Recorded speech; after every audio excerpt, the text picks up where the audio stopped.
네. 오늘 책은 더 나은 사람들의 역사라고 돼 있네요. 갑질 사회 흥망사. 어렵게 쌓아올린 명성이 어떻게 한순간에 무너지는가. 이게 제목은 더 나은 사람들의 역사인데 서브 카피가 갑질 사회 흥망사잖아요. 그리고 카피가 어렵게 쌓아올린 명성이 어떻게 한순간에 무너지는가. 이게 제목과 약간의 조금 그게 좀 차이가 있는데 한번 읽어볼게요. 아리투 룬넨이라는 분이 지은 책이네요. 이 책은 동서양 역사를 넘나들면서 어떻게 쌓아올린 성공이 오만으로 인해 어떻게 무너지고 바닥으로 추락하는지를 다루고 있다. 우리의 문화적 개념에 대입하면 최근 문제화되고 있는 갑질 문제로 인해 거대한 제국, 눈부시게 성장, 발전하는 조직, 영웅으로 추앙받던 사람들이 어떻게 한순간에 무너졌는가에 대한 이야기이다. 더 나은 사람들의 역사. 이 제목과 뭐 아직까진 잘 매칭이 안 되는데 한번 계속 읽어보지요. 아리투룬넨이라는 분은 이름이 굉장히 특이했는데 핀란드 작가라고 하네요. 숏서머리 한번 보죠. 최근 동서양 역사를 넘나들면서 어렵게 쌓아올린 성공이 오만으로 인해 어떻게 무너지고 바닥으로 추락하는지를 다루고 있다. 우리의 문화적 개념에 대입하면 최근 문제화되고 있는 갑질로 인해 거대한 제국, 눈부시게 성장 발전하던 조직, 영웅으로 추앙받던 사람들이 어떻게 한순간에 무너졌는가에 대한 이야기이다. 요즘에 굉장히 말이 많은 문제죠. 이 갑질 문제. 저자는 오만함의 유형을 여러 범주로 나누고 그것에 알맞은 사례를 동서양의 역사에서 가져온다. 그 중에서 우리가 잘 알고 있는 역사도 있지만 지금까지 우리에게 잘 알려져 있지 않은 역사, 우리에게 잘 알려진 대중스타나 역사적 인물들의 흑역사도 있다. 알렉산더 대왕, 나폴레옹, 마오쩌둥 같은 역사적 인물들과 로마와 몽골 제국의 흥망사도 등장하지만 비틀즈나 머라이어 캐리 같은 유명한 대중가수, 세계적인 금융위기를 몰고 온 미국의 기업 엔론과 리먼 브라더스의 경우 등 시간과 공간을 자유롭게 오가며 각처에 만연해 있는 오만과 갑질의 유형에 대해 설명한다. 상식 수준에서 좀 봐도 좀 재미가 있을 것 같네요.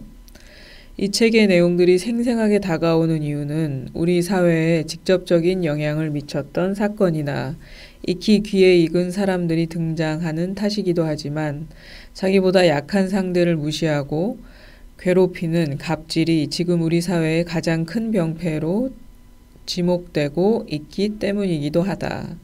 사건이 벌어지는 무대만 바뀌었을 뿐 마치 거울을 보고 있는 듯한 이 낯설지 않은 갑질의 풍경들은 성공한 이들의 오만함과 그로 인한 파국이 비단 우리 사회의 문제만은 아니라는 걸 알게 해준다. 이 책의 성공의 오만함에 대해서 말하는 것에 그치지 않고 성공했지만 거만해지지 않는 사람들에 대해서도 이야기한다. 성공은 능력의 문제이기도 하지만 행운이 큰 영향을 미친다는 것, 성공은 휴머니즘에 기초해야 한다는 것, 참된 성공에는 관용이 필요하다는 것 등 성공을 계속 지킬 수 있는 방법을 제시한다.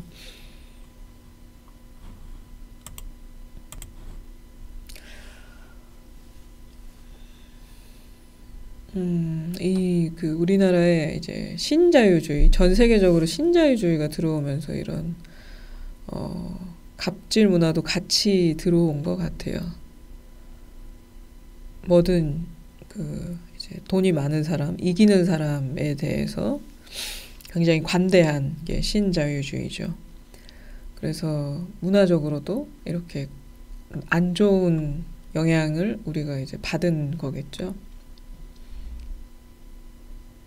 이제 그 신자유주의가 들어오기 시작하면서 우리나라 재벌들도 이제 거의 막 괴물들로 성장하기 시작한 게 아마 연관이 다 있을 것 같아요. 목차는 뭐 이렇게 좀 긴 목차들이 좀 있네요. 나중에 한번 보시고 첫 번째 오만함에 대한 내용 한번 같이 보시죠. 오만해지는 것은 그 나름의 극적인 사건들을 연속적으로 만들어내는 화학적 과정이다. 알렉산더 대왕은 중앙아시아를 완전히 정복했다. 이것이 큰 업적인 것만은 분명하다. 이미 이집트 정복 당시 그는 자신을 이집트의 신 아몬의 아들이라 부르며 부하들에게 신에게 기도하듯이 자기에게 기도할 것을 강요했다. 알렉산더 대왕이 이제 중앙아시아를 이제 정복하면서 본인을 신처럼 떠받들어라 라고 얘기한 거죠. 일반적으로 정복자들은 자기들이 하고 싶은 대로 행동한다. 하지만 모든 것에는 한계가 있는 법이다. 알렉산더는 술에 취해 페르시아의 수도 페르세폴리스를 불질러 파괴했고 아버지인 필리포스 왕을 너무 과분하게 칭찬했다는 이유로 충직한 부하 클레이토스를 죽여 버리기까지 했다. 그는 어떤 경우에도 자신을 누구와 비교하거나 자신을 비판하는 사람을 용납하지 않았다. 알렉산더 대왕의 궁정 역사는 칼리스테네스도 클레이토스와 비슷한 최후를 맞는다. 어떻게 읽는지 잘 모르겠으니 그냥 읽겠습니다. 알렉산더 대왕이 페르시아 여왕에게 무릎을 꿇고 이 말을 땅에 대는 예를 갖출 것을 요구하려고 하자 그의 부하들은 알렉산더의 머리가 완전히 돌았다고 확신했다. 마케도니아와 그리스의 전사들은 왕에게 허리를 깊이 숙여 예를 표하는 것을 몹시 싫어했다. 왜냐하면 이들은 오로지 신에게만 이런 식으로 예를 올리기 때문이다. 칼리스테네스는 알렉산더 대왕에게 신에게 하는 것과 똑같이 예를 갖추는 것을 거부했다. 상당수의 사람들은 자신이 신과 같은 반열이거나 신보다 위상이 더 높다고 생각하기도 한다. 비틀즈의 존 레논은 최고의 인기를 누리고 있었던 1966년 기독교를 믿어봤자 아무것도 얻을 게 없다고 선언했다. 기독교는 망하고 곧 사라지게 될 것이라는 뜻이었다. 내 말이 맞을 것이다 라고 말한 그는 여기에 더해 미래는 자신의 이런 확증을 증명해 줄 것이라고 덧붙였다. 그는 자신의 긴 이야기를 다음과 같은 전설적인 문장으로 마무리한다. 지금 우리는 예수보다 더 인기 있는 그룹이다. 미친놈이었네요. 미국 라디오 방송국들은 비틀즈의 음반을 트는 것을 거부했고 곧이어 음반을 소각하는 운동을 주도했다. 살해 위협까지 빗발쳤다. 존 레논은 곧 사과했지만 그곳으로 본물 터지듯이 쏟아지는 증오 편지를 막기에는 역부족이었다. 보스턴 공연에서는 400명 이상의 경찰과 보안 요원이 이 밴드를 경호해야 했다. 레논은 아이러니한 표현에 재능이 있었다. 하지만 비틀즈가 신보다 더 인기가 있다는 그의 말은 성공한 사람에게서 쉽게 찾아볼 수 있는 안목의 부족을 보여주는 좋은 사례이다. 이런 사람들은 너무 쉽게 실수를 저지른다. 이 책을 낸 출판사 발행인도 나와 맥주 4잔을 마신 후에 자신이 몇 권의 베스트셀러를 낸 후 연이어 계속 잘못된 출판 결정을 내린 적이 있다고 털어놓았다. 사실 이거 흔하게 볼 수 있죠. 이제 자기 자신, 저한테도 있는 부분인데 비틀즈처럼 인기가 있진 않지만 조금만 뭔가 잘 풀리면은 사람들이 그 다음에 바로 실수를 다 저지릅니다. 이런 현상들을 적절하게 설명해 주는 개념이 있다. 그것은 바로 승리병이다. 일본인들은 1937년 중국을 물리친 후 이 병에 걸렸다. 승리감에 도취된 그들은 1941년 진주만을 공격했다. 그 후로 태평양 지역과 남아시아에서 연합군에게 연전연승했다. 이런 승리로 큰 자신감을 얻은 일본인들은 작전 지역을 무리하게 확장했고 이 때문에 보급품 수송이 점점 더 어려워지게 된다. 이 병은 1942년 미드웨이 해전에서 절정에 달하는데 이 전투에서 일본은 결정적인 패배를 맛본다. 알렉산더 대왕의 광기가 보여주는 것처럼 성공한 사람이 오만함에 빠지는 것을 극복하기는 어렵다.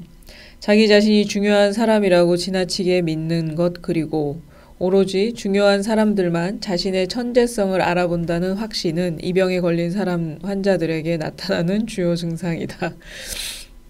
환자라고 표현했네요.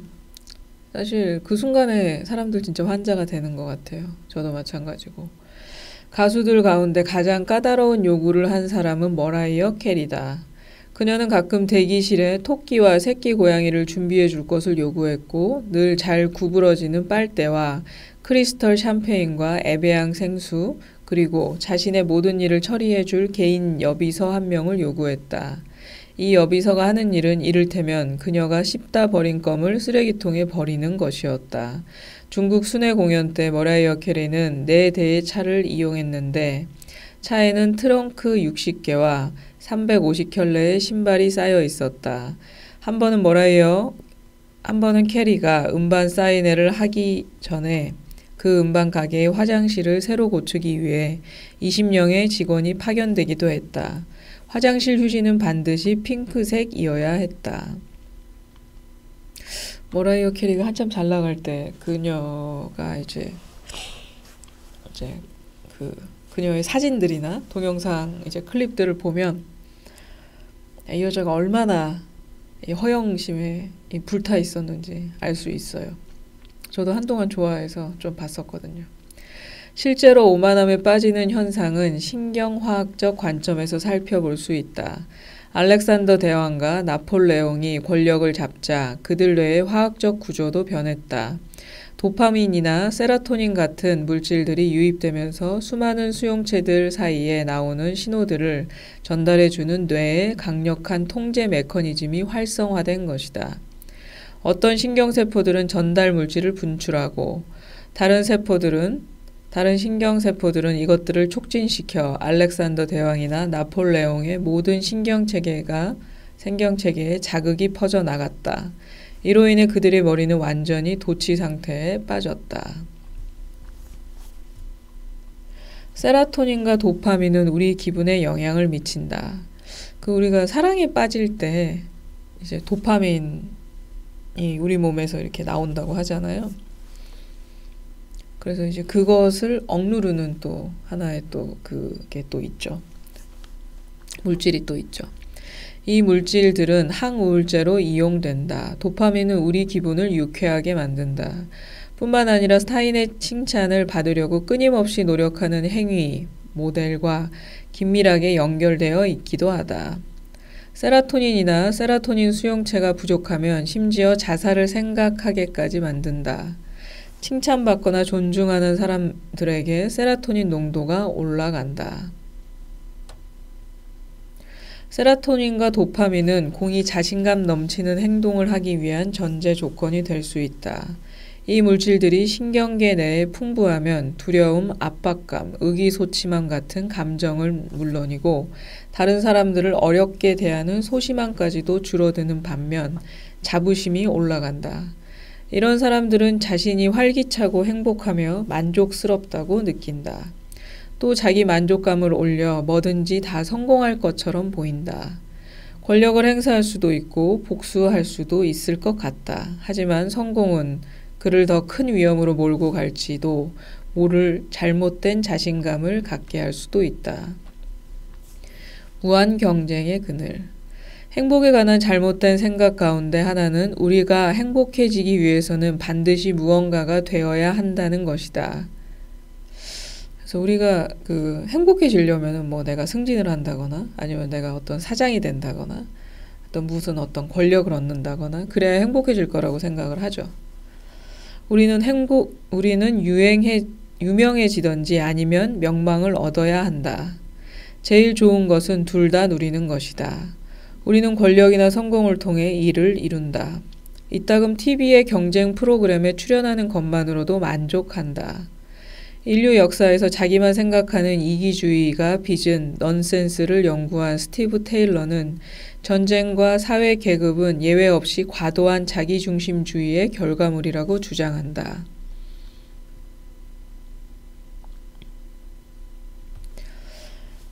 자유주의 사회에서 사람들은 서로 극심한 경쟁 관계에 놓인다. 시장 경제는 이를 위해 만들어진 체제다.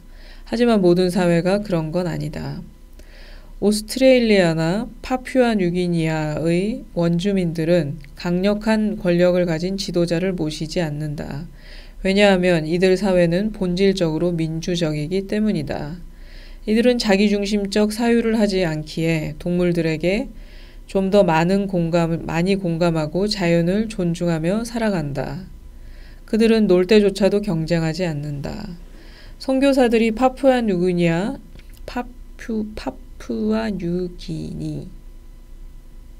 파푸아뉴기니까지 아닌가? 뉴기니아라고 계속하네요, 여기서. 파푸아뉴기니아 원주민들이 축구 시합에 열광하도록 만들었을 때에도 이들은 시합에서 승리하는 데 가치를 주는 것이 아니라 동점이 될 때까지 시합을 벌였다. 원주민들은 다른 사람을 이기겠다는 생각을 혐오했다.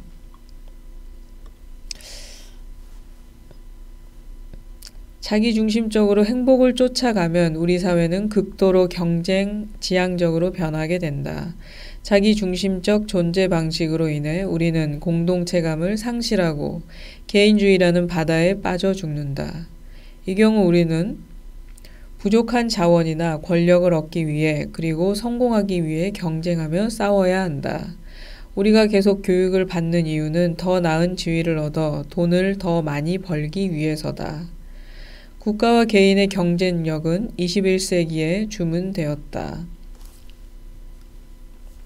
이미 어린 시절부터 우리는 삶이란 생존투쟁이라는 것을 알고 있다. 생존투쟁에서 이긴 아이가 대부분 장난감을 독차지하기 때문이다.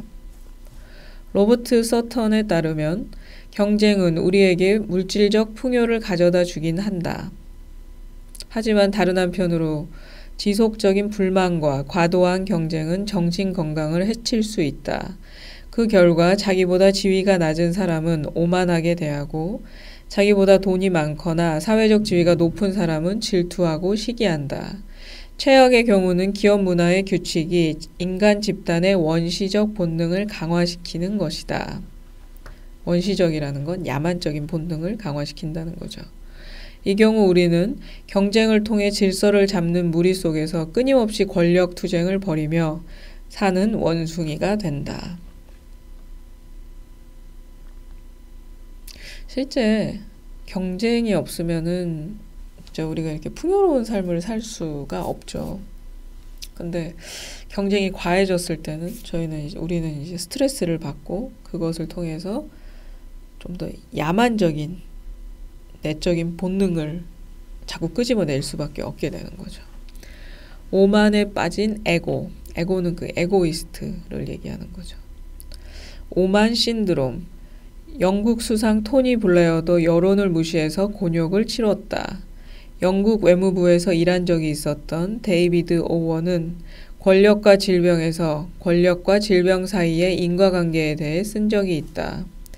통치자의 심근경색과 정신병의 사례를 자세히 살펴본 뒤 그는 오만 신드롬은 권력자들이 가장 흔히 걸리는 병이라는 결론에 도달한다. 오원에 따르면 가장 쉽게 확인할 수 있는 이 질병의 증상은 자기가 내린 결정을 절대로 바꾸지 않는 것이다. 그것은 실수를 인정하는 것이기 때문이다. 이런 오만 신드롬은 단지 독재자뿐 아니라 모든 권력자에게 위험한 것이다. 오원은 자기가 쓴 책의 상당 부분을 미국의 부시 대통령과 영국의 토니 블레어 총리에게 할애했다. 직접 블레어 행정부에서 일했기 때문에 오원은 그 영국 총리가 결정을 내리는 방식을 가까이서 지켜볼 수 있었다. 이라크 침공은 그가 난청에 걸린 전문가들의 의견을 얼마나 무시했는지를 보여주는 대표적인 사례이다.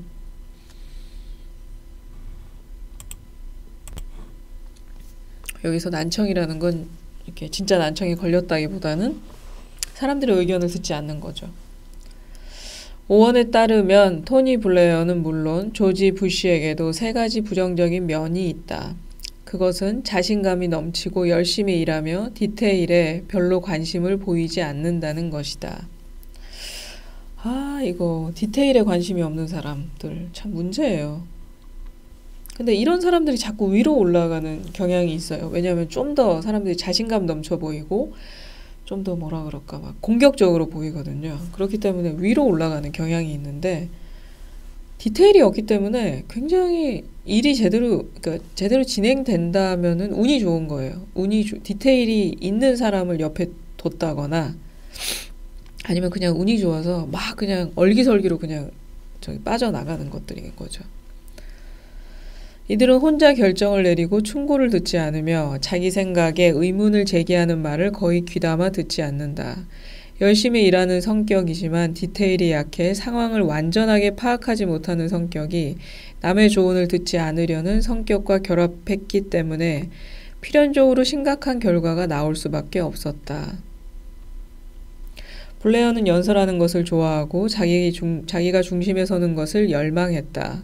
그리고 그는 외무부가 제공한 전문 지식을 거의 이용하지 않았다. 어떠한 행위의 결과가 원래 해결하고자 하는 문제들을 더 키운다면 그것이 오만 신드롬의 대표적인 특징이다.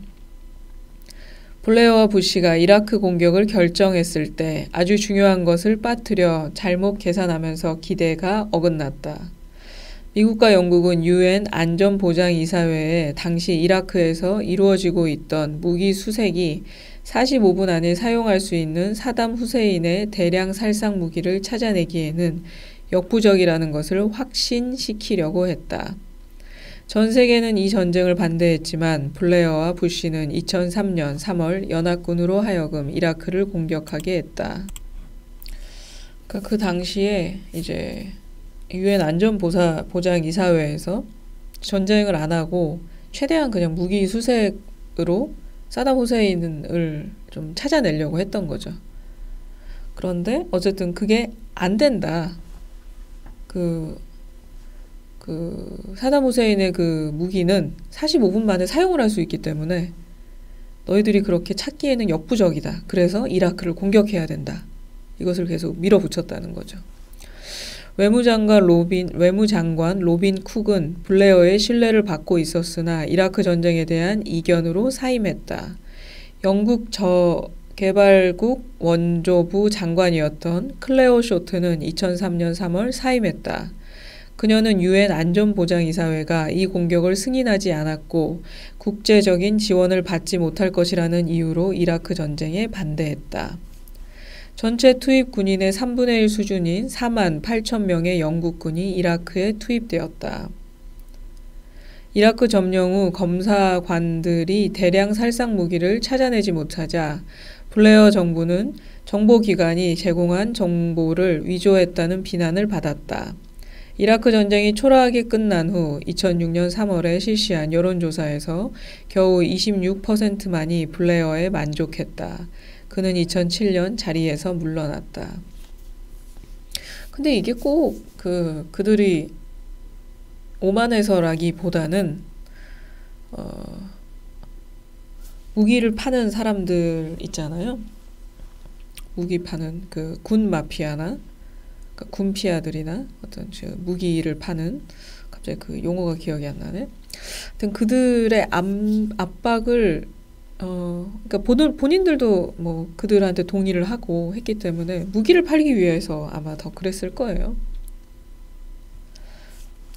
아무도 완벽한 사람은 없다. 그래서 누군가 자기 의견 외에 다른 사람의 의견을 필요로 한다. 늘 자신이 옳다고 우기는 사람들은 자기 잘못을 인정하는 사람보다 신뢰하기 더 어렵다. 이탈리아의 카사 주교는 1558년에 쓴 언행록에서 자신이 늘 옳기만을 바라는 인간의 광적인 소망을 비판했다. 누구나 논쟁에서 이기고자 하고 무기나 말로 하는 싸움에서 지는 것을 두려워한다. 카사주교를 비롯해 언행록을 쓴 사람들은 목표를 성취하고 싶으면 겸손하고 관대하게 말하라고 충고한다. 오하이오 대학의 폴 러트는 어떤 조직이 성공하는지 알아보기 위해 수십 년 동안 수백 개의 조직을 연구했다. 실패한 조직의 3분의 1은 그 조직의 수장이 자기중심적으로 행동했기 때문이었다. 그들 가운데 60% 이상이 다른 대안이 있는지 살펴보지 않았다.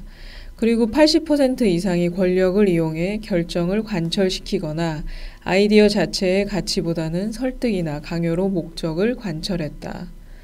다른 사람의 의견을 무시하면 손해를 피하기 어렵다. 눈에 보이지 않게 상대의 의견을 무시하는 것은 특별히 곤욕스럽다. 미리 결정을 내려놓고 직원들에게 의견을 구하는 것이 그런 경우다. 미리 결정을 내려놓고 직원들에게 의견을 구하는 것이 그런 경우다. 똑같은 말을 한 번 더 쳤네요. 기업은 민주적 원칙에 따라 일할 필요가 없다. 하지만 실제로 그렇게 하지 않으면서 기업이 민주적인 척할 경우 민주적인 도덕은 파괴될 것이다. 사실 그 리더들이 결정을 거의 다 내린 후에 직원들에게 의견을 구하는 경우가 많이 있죠. 근데 이게 말단 직원들은 그게 잘못됐다고 생각을 하는데 사실 잘못된 경우는 아니에요. 왜냐하면은 사실 리더가 뭐라 그럴까, 좀 더 많은 사람들을 만나고 좀 더 이제 그 윗단계에서 보는 거죠. 그렇기 때문에 옳은 결정을, 그러니까 조금 더 이제 멀리 보면 옳은 결정을 할 경우가 훨씬 많습니다. 근데 이제 밑에 있는 직원들은 거기까지 못 보잖아요. 그렇기 때문에 의견을 구해서 의견을 듣는 부분은 분명히 필요하지만 그 결정이 꼭 다수결의 원칙을 따라서 갈 필요는 없다는 거죠. 오늘날까지도 블레어나 부시는 이라크 정책이 틀리지 않았다고 말한다. 국가 수반이 자기가 실수했다고 인정하는 것이 금기인 것은 분명하다. 국제 정치에서 잘못은 늘 남이 저지른다라는 것이 법칙처럼 지배한다. 국가 수반은 그렇게 얘기하면 안 되나 봐요. 근데 실제 국가 수반이 아닌 사람들도 이런 착각을 하고 절대 자기의 잘못을 인정하지 않고 쟤 때문에 잘못했어, 쟤 때문에 잘못했어 이렇게 얘기하는 사람 너무 많습니다. 회사에서도.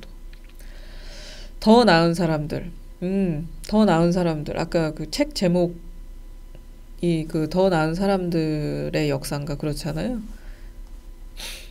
더 나은 사람들에 대해서 나오네요. 엘리트의 오만. 뉴욕의 교통경찰들은 사람들은 기회가 주어지기만 하면 바로 엘리트처럼 행동하려 든다는 것을 안다. 콜롬비아와 버클리 대학 연구팀은 유엔 외교관들이 주차 위반 범칙금을 제대로 내는지를 연구한 적이 있다. 소속 국가가 부패국 랭킹 상위권에 있는 나라들의 외교관들은 범칙금을 내지 않는다. 1997년 외교관들은 15만 장 이상의 교통 위반 딱지에 해당하는 총 1,800만 달러의 범칙금을 납부하지 않았다. 그 나라가 부패할수록 그 나라에서 온 외교관들이 범칙금을 내지 않는다는 거죠. 그리고 실제 그 교통 법규도 많이 어길 거예요. 그런 사람들이.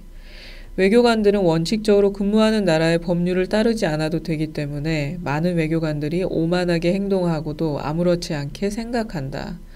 공무원 신분으로 하는 행위들은 신뢰성에 기반해야 한다. 하지만 아무런 통제도 없다면 납세자로서 당연히 해야 할 일조차 지킬 필요가 없을 것이다. 그래서 가령 21세기 초에 영국 의회 의원들은 의원 활동비로 집수리를 한 다음 큰 이익을 남기고 팔기도 했다. 새로 구입한 집에 들어갈 가구나 잔디 깎는 기계, 개사료까지 국민 세금으로 구입했다. 뭐 영국 의회만 그렇습니까? 지금 우리나라 의회, 국회의원들도 얼마나 많이 그렇게 해요. 그것 때문에 걸리면서도 끊임없이 그런 행위를 해요. 사실 그 돈 얼마나 한다고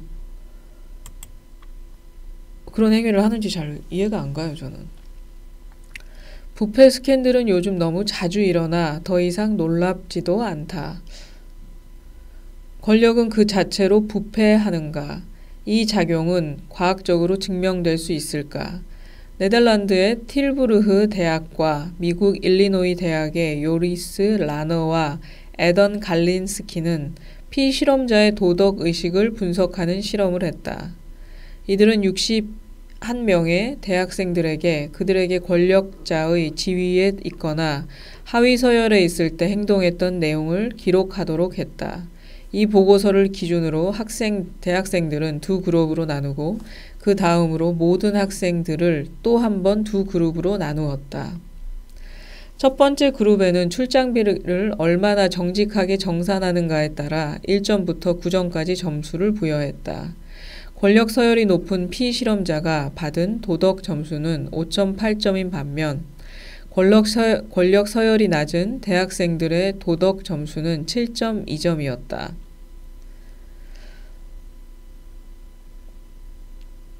권력 서열이 높은 사람이 5.8이었고요. 권력 서열이 낮은 친구들이 7.2라고 합니다. 도덕 점수가. 두 번째 그룹의 피실험자들에게는 아무도 보지 않는 공간에서 주사위 2개를 던지게 했다. 주사위 숫자에 따라 이들은 복권을 받았는데 그것은 이 실험에 참여한 것에 대한 보상이었다. 권력 서열이 높은 대학생들은 70점을 받았고 권력 서열이 낮은 학생들은 59점을 받았다. 이론적 평균값은 50점이지만 권력 서열이 높은 학생들이 더 많은 속임수를 썼다. 권력 서열이 높기 때문에 사람들은 그만큼 규칙을 어긴다는 거죠. 그 다음 연구자들은 대학생들에게 규정 속도를 위반한 과속이나 세금 신고를 정직하게 하는 것과 같은 도덕성에 관한 질문을 던졌다. 이에 대해 권력 집단에 속한 학생들은 또다시 위선적인 대답을 했다. 그들의 생각에 따르면 다른 사람들이 과속을 하는 것은 자신들이 과속을 하는 것보다 더 나쁘다. 권력 집단에 속한 학생들은 세금을 허위 신고하는 것에 대한 도덕 점수를 6.6점에 부과했지만 자신들이 한 허위 신고에 대해서는 7.6점을 부여했다. 권력 서열이 낮은 집단에 속한 학생들은 이보다 훨씬 자기 비판적이었다. 이 결과 권력을 잡은 사람들은 자기 행위보다 타인의 행위를 훨씬 엄격하게 판단한다는 점을 말해준다. 권력자들은 자신에게는 모든 것이 다 허락된다고 알고 있기에 규칙을 어겨도 괜찮다고 느낀다. 여기서 가장 큰 게 그거죠.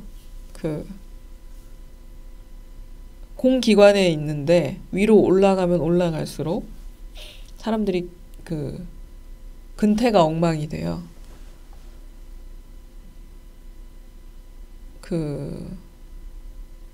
저희 같은 경우도 한동안 저희 윗분이 11시에 출근을 하고 퇴근은 마음대로 했어요. 이게 말이 안 되죠. 근데 실제 그런 행위를 하고 제가 그런 행위에 대해서 이제 지적을 했을 때 너는 신경 쓰지 말아라 라고 저한테 아주 강하게 나오시더라고요.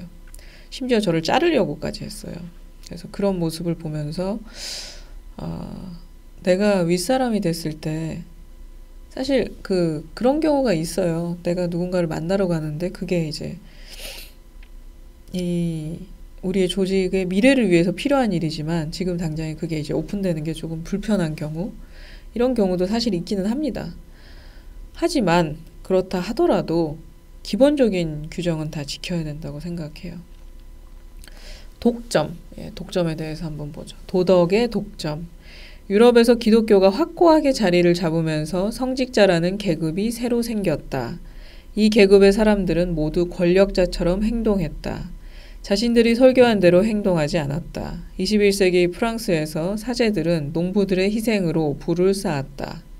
심지어 교황 이노센트 3세는 나르본의 대주교 베렌거가 돈 이외에 다른 신은 모르며 가슴에 지갑을 차고 다닌다는 것을 인정할 정도였다. 클루니 수도원 수도사들은 귀족처럼 살았다. 이 수도원에서 수도승보다 하인이 더 많았다. 수도원을 찾아온 사람들은 제후들처럼 접대받았다. 수도원의 제사는 신을 모시기 위해 탕진되었고 수도사들은 화려한 수도원을 이 땅에 세워진 하나님의 궁전이라 생각했다. 여러분 그거 아시죠? 종교 사원, 그러니까 지금은 교회 같은 절 이런 것들을 점점 크게 짓기 시작하면 그 나라 망합니다. 그게 그 역사적으로 있어요.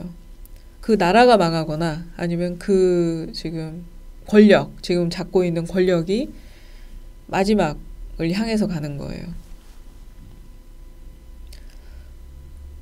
사제들은 무례하고 오만 방자했다. 이들은 정부까지 거느리고 있었다. 이것은 당연히 사람들의 불만을 샀다. 평범한 농부의 생각에 사제는 자신보다 더 성스러워야 했기 때문이었다.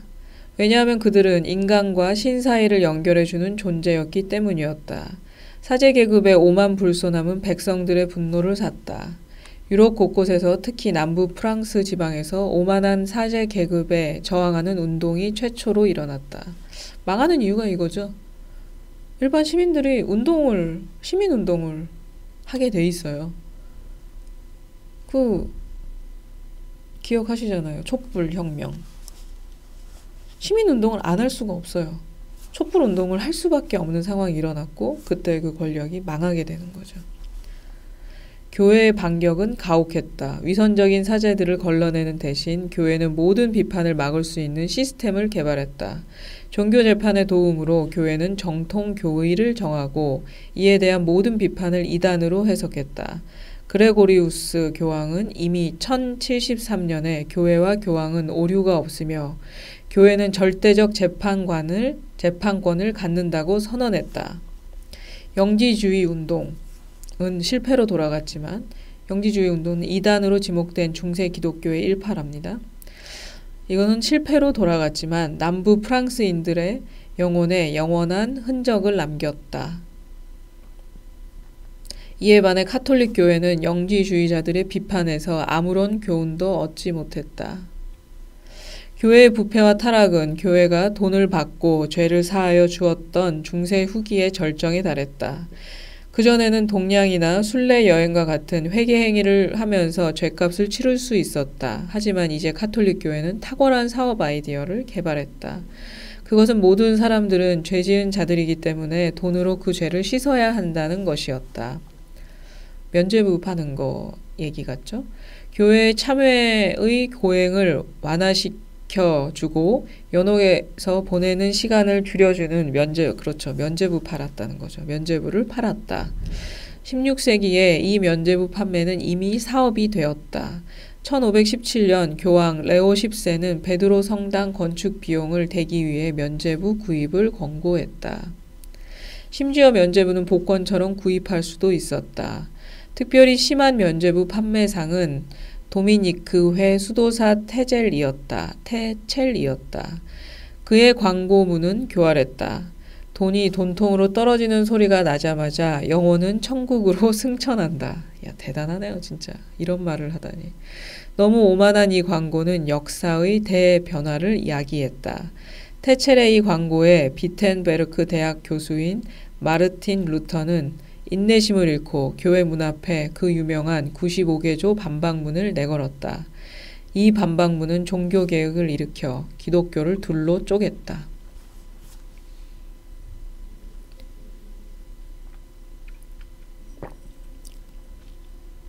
참 촛불혁명 이후에도 회개하지 않고 좀 참 버티고 끝까지 버티려고 하는 이 언론과 재벌 그리고 이 정치인들 다 드러내야 되는데 참 그렇네요. 겸손의 기술. 성공은 행운의 문제다. 자신감에 찬 사람들이 종종 권력을 잡거나 성공을 거두기도 한다. 하지만 이 자신감이 잘못된 전제 조건에 의지하고 있다면 오만이 자라기에 안성맞춤인 토양이 된다. 제품 얼건에 따르면 수많은 지도자들이 그들의 성격상의 특징 때문에 연단에서 떨어진다. 왜냐하면 광적인 자신감이 이기적인 오만함으로 변하고 다른 사람의 의견에 귀를 기울이는 태도가 우유부단함으로 바뀌면 감동적인 말솜씨가 오만함으로 바뀌기 때문이다. 멀거는 이런 지도자는 보통 후계자에 의해 대체되는데 이 사람 역시 20년 전 전임자와 똑같은 운명을 맞게 된다고 말한다. 아리스토텔레스에 따르면 오만이란 자신이 탁월하다고 확신한 인간이 중용이라는 이성을 포기하고 잘못된 행동을 하는 것이다. 인간이 이런 오만함에는 자주 메네시스, 즉 신의 복수가 따른다. 네메시스의 정의를 전형적으로 나타낸다. 네메시스의 임무는 오만이나 과대평가로 인해 발생한 불의에 복수하는 것이다. 이기주의에 대한 책을 썼던 데이비드 마컴과 스티븐 스미스는 에고가 위협적으로 변하는 4가지 경고 신호를 찾아냈다. 첫째 신호는 계속 비교하는 것이다.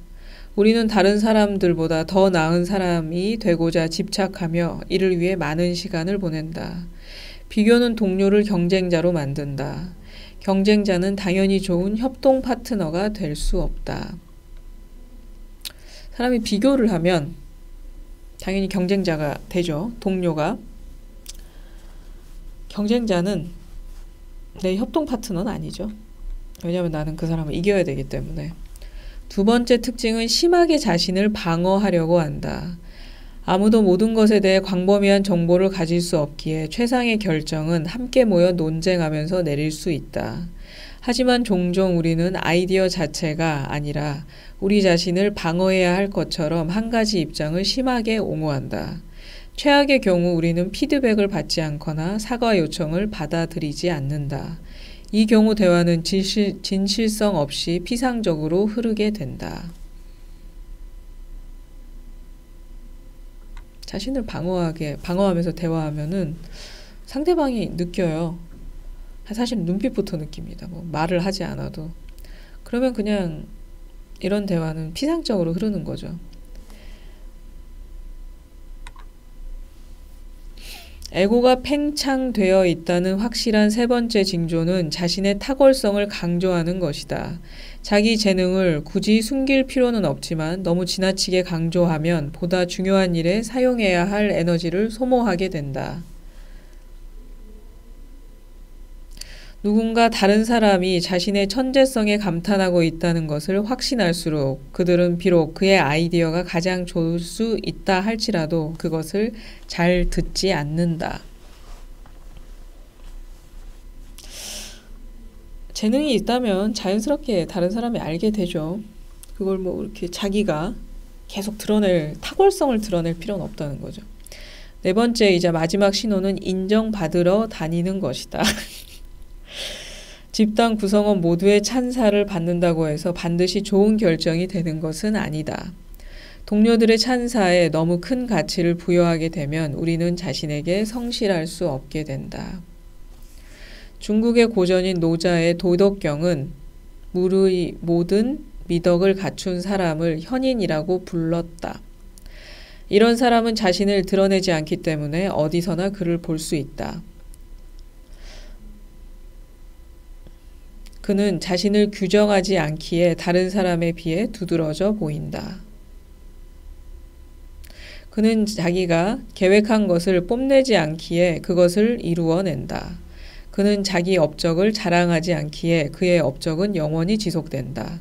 그는 누구와 경쟁하지 않기에 하늘 아래 그 누구도 그와 싸울 수가 없다.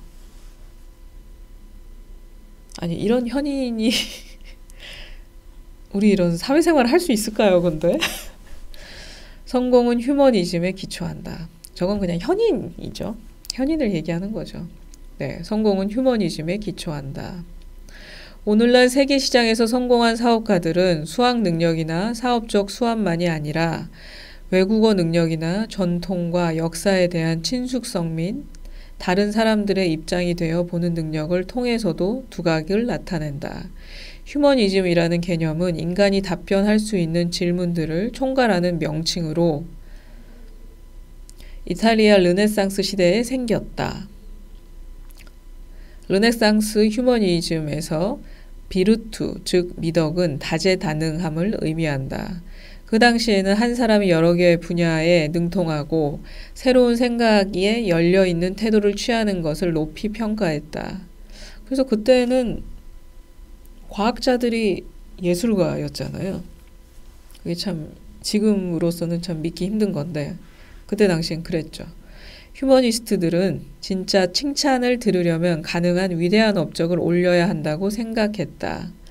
이것이 수도원으로 들어가 기도와 명상을 하며 은거하는 것을 중시했던 중세시대 정신적인 삶이라는 이상과는 대립되는 활동적인 삶이라는 이상이다.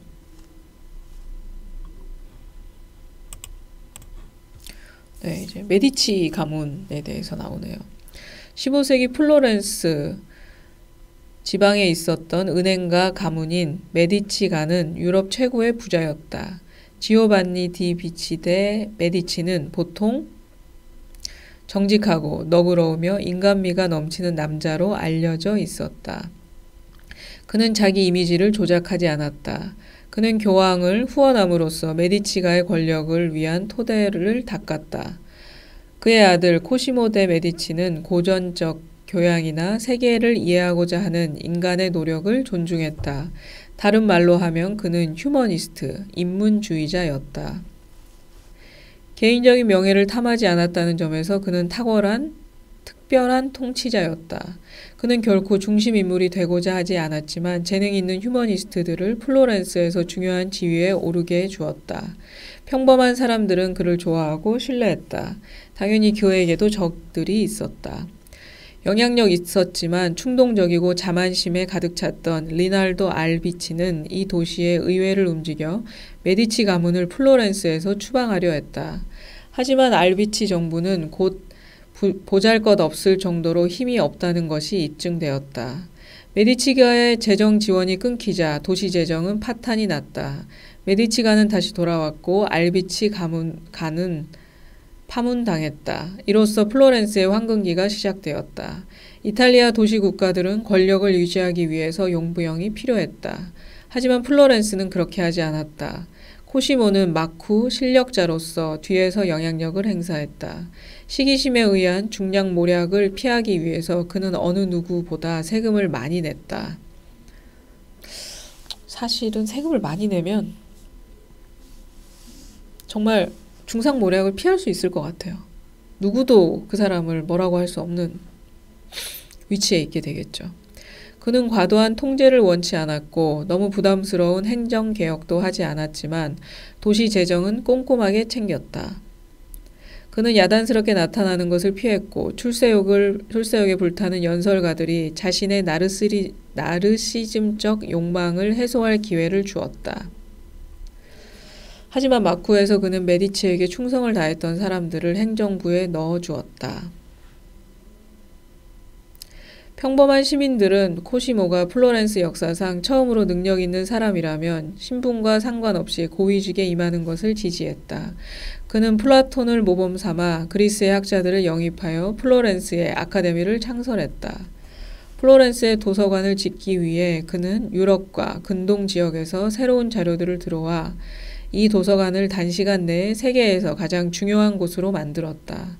아버지와 마찬가지로 그도 엄청난 돈을 공공 건물이나 조각에 투자했다. 가장 중요한 프로젝트는 화려한 성당을 짓는 것이었다. 메디치 가문의 강점은 감정이입 능력이었다. 이 능력은 인간의 창조성을 고무하고 그에 대해서 보상할 줄 알게 되었다. 이것은 르네상스를 만들었다. 상대방의 입장을 이해할 수 있는 능력은 모든 사업에서 성공할 수 있는 핵심 요소이기도 하다. 지적이거나 창조적인 활동을 후원하면 경우에 따라 몇 세기가 흐른 후에 경제적으로 긍정적인 결과가 나올 수 있다. 나와 다른 방식의 삶이나 다른 생각을 참고 받아들이면 보통 문화나 경제적으로 유익한 결과를 낳는다. 수많은 위대한 발명품들은 서로 다른 과학 분야들의 생산적 마찰을 통해 탄생했다.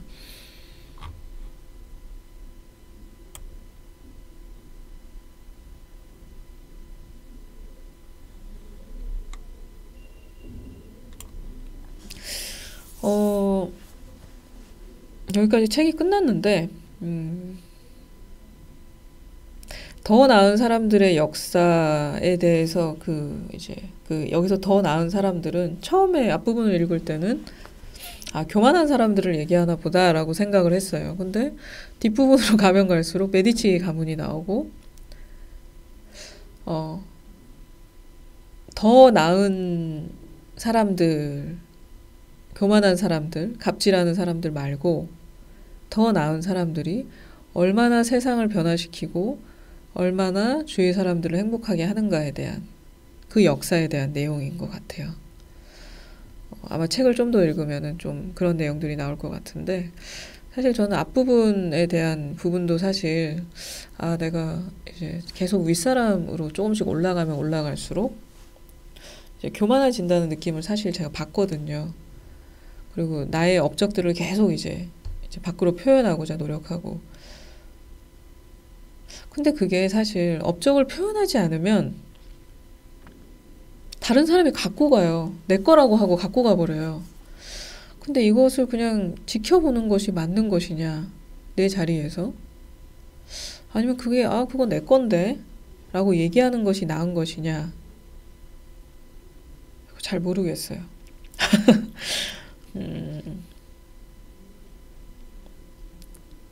이게 자신을 표현하는 부분과 지금 갑질과 혼재돼 있어요. 이 책에서.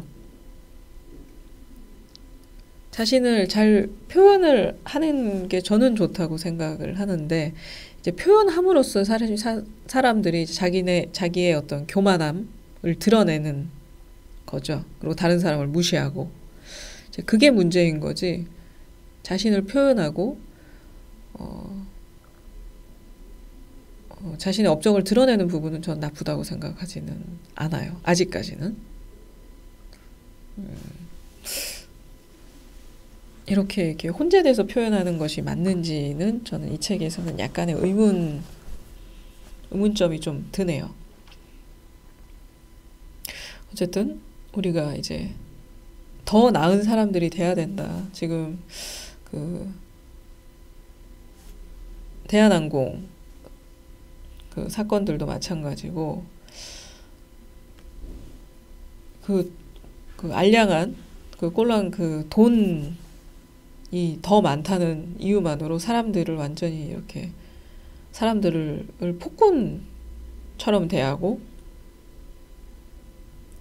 완전히 동물처럼 대하는 거잖아요. 나만 인간이고 나만 고귀한 인간이고 너희들은 동물이야. 이렇게 대하는 사람들을 보면은 참 마음이 좋지가 않죠. 이제 이런 사회가 되면은 우리가 계속 그런 무시를 당하지 않기 위해서 높이 올라가려고 해요. 그러면은 그런 마음으로 높이 올라가면 내가 윗사람이 됐을 때 다시 그런 갑질을 할 수밖에 없는 거죠. 그래서 기본적으로 이 책에서 저는 조금 더 깊이 들어가야 된다고 생각하는 부분은, 우리가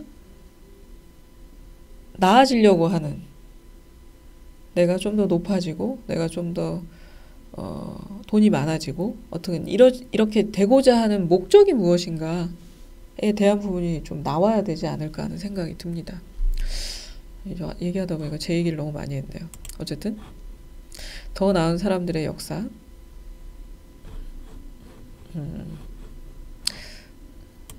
좀 재밌게 한번 읽어봤네요.